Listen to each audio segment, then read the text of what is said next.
Hello বন্ধুরা, চলে এসেছি আমরা মডেল অ্যাক্টিভিটি টাস্ক 1। দেখো আমরা ক্লাস 9-এর মডেল অ্যাক্টিভিটি টাস্ক 1 নিয়ে চলে এসেছি।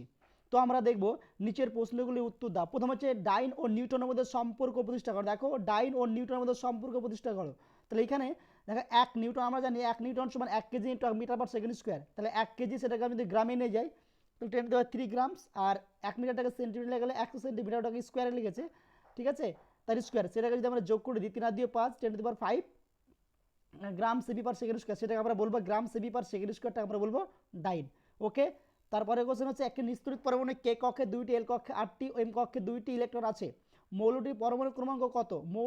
মৌলের পরমাণুটির এম কক্ষে ইলেকট্রন দুটির সরিয়ে নিলে আয়ন তৈরি হবে, তার সংকেত লেখা। দেখো কে 2টি, এল 2টি আর এম 2, টোটাল কত হচ্ছে 8 10 12। তাই এটা ম্যাগনেসিয়াম, এটা মৌলটির সংকেত হবে Mg-2। এখানে সংকেত হবে কি Mg, যেহেতু ওখান থেকে দুটো সরিয়ে নিয়ে বলেছে তার Mg-2 এরকম লিখবে। Mg নিচে মাইনাস দেওয়া আছে, এখানে Mg-2 এরকমভাবে লিখবে। ওকে, তারপরে কোশ্চেন হচ্ছে একটি মাপিনী চোঙ এর সাহায্যে তুমি কিভাবে 1 ফোঁটা জলের আয়তন নির্ণয় করবে। দেখো ধরি জলে ফেলা হয়েছে x ফোঁটা, তাহলে জলের আয়তন ভি লিটার, তাহলে আমরা ফোঁটার আয়তন কি x/v লিটার। আমরা জানি জলের আয়তন হচ্ছে জলের ফোঁটা বাই ফোঁটার সংখ্যা x/v লিটার।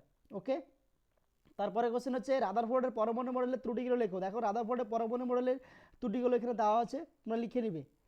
তারপরে কোশ্চেন হচ্ছে একটি খেলনা গাড়ি 220 সেমি পার সেকেন্ড বেগে চলছিল। 1 মিটার দ্রুত যাওয়ার পর ওই গাড়ি বেগ দাঁড়ালো 50 সেমি পার সেকেন্ড। গাড়ির ত্বরণ কত? আমরা জানি ইউজিক্যালও দেওয়া আছে, মানে প্রাথমিক বেগ দেওয়া আছে, ভি দেওয়া আছে, এস দেওয়া আছে 100 সেন্টিমিটার, যদি মিটার আর সেন্টিমিটার করে নেবো, এ বের করতে হবে। আমরা ভি স্কোয়ার সমান U square plus 2as formula জানি, ফর্মুলায় ফেলে দিলে এ এর মান বেরিয়ে যাবে। ওকে, তারপর আমরা অ্যাক্টিভিটি 2 করব। সত্য মিথ্যা বিচার করো। আইসোবারগুলো ভর সংখ্যা সমান হলো ভর সংখ্যা সমান নয় কেন? দেখো আইসোবারগুলি ভর সংখ্যা সমান ও পরমাণু ক্রমাঙ্ক আলাদা। এদের নিউক্লিয়াস বিভিন্ন সংখ্যা প্রোটন ও নিউট্রন থাকে, কিন্তু তাদের যোগফল সমান হয়, এই জন্য তাদের ভর সংখ্যা সমান হয়। কিন্তু ইউ এককে প্রোটনের ভর, এমইউ নিউটনের ভর এতে, এই জন্য এদের ভর সংখ্যা সমান হলেও ইউ এককের ঘরে সামান্য পার্থক্য থাকে, কিছুটা পার্থক্য থাকে, ভর সংখ্যা সমান হলেও। ওকে, তারপরে কোশ্চেন হচ্ছে ওজন বাক্সে রাখা বাটখারাগুলি 5:2:2:1 মধ্যে রাখা হয় কেন? অ্যান্সারটা তোমরা ভালো করে দেখে নিবে। 22 স্থানে এরোপ্লেন উঠতে পারে না কেন? দেখো অ্যান্সারটা দেওয়া আছে, সুন্দর করে দেওয়া আছে। তোমরা যদি এটা এখানে একটা এরোপ্লেনের ছবি আঁকতে পারো, তাহলে খুব ভালো হয়। এরোপ্লেনের ছবি আঁকতে পারলে খুব ভালো হয়, তোমরা চেষ্টা করবে এরোপ্লেনের ছবি এঁকে দেওয়া। ওকে, তারপর হচ্ছে রাদারফোর্ডের পরীক্ষাতে তিনি কীভাবে সিদ্ধান্ত উপনীত হন। দেখো এই ছবিটা সুন্দর করে আঁকাবে, আঁকানোর পর তার যে পরীক্ষা যেভাবে দেওয়া আছে, পর্যবেক্ষণ, সিদ্ধান্ত সবগুলোই লিখবে। ওকে, এবার আমরা শুরু করব মডেল অ্যাক্টিভিটি টাস্ক 3।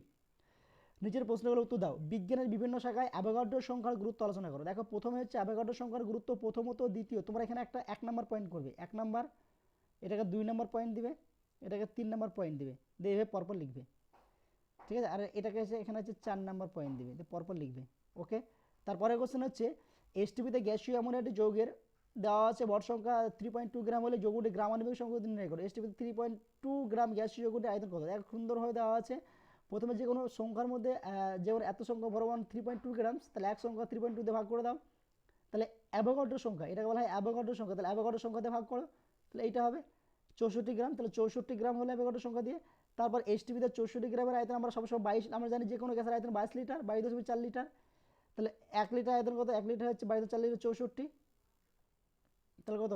তাহলে 3.2 লিটার কত? গুণ করে দাও, 22.4/64 ইন্টু 3.2 গুণ করে দাও, গুণ করলে আমরা পাবো 1.22 লিটার্স। ওকে, কোনো এক ব্যক্তি হাতের একটি ফুটকেস ভূমির সঙ্গে লম্বভাবে ঝুলিয়ে অনুভূমিক বরাবর হেঁটে গেল, অভিকর্ষ বলের বিরুদ্ধে কৃতকার্যের মান কত হবে ব্যাখ্যা করো। দেখো এখানে অ্যান্সারটা দেওয়া আছে, তোমরা এখানে দেখে নিবে।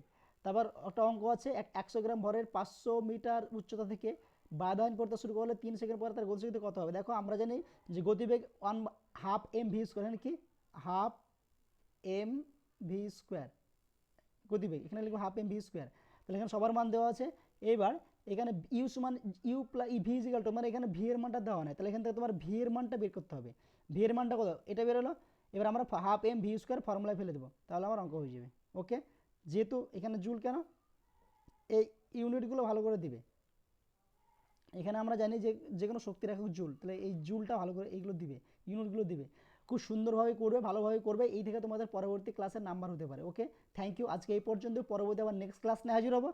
যারা আমার চ্যানেলটা সাবস্ক্রাইব করোনি, যারা নতুন, তারা অবশ্যই চ্যানেলটা সাবস্ক্রাইব করবা এবং বন্ধুদেরকে শেয়ার করবে। যারা লিখতে চাই তারা অবশ্যই পাশে থাকা বেল আইকনটা ক্লিক করবে, শেয়ার করবে, লাইক করবে। ওকে, থ্যাংক ইউ।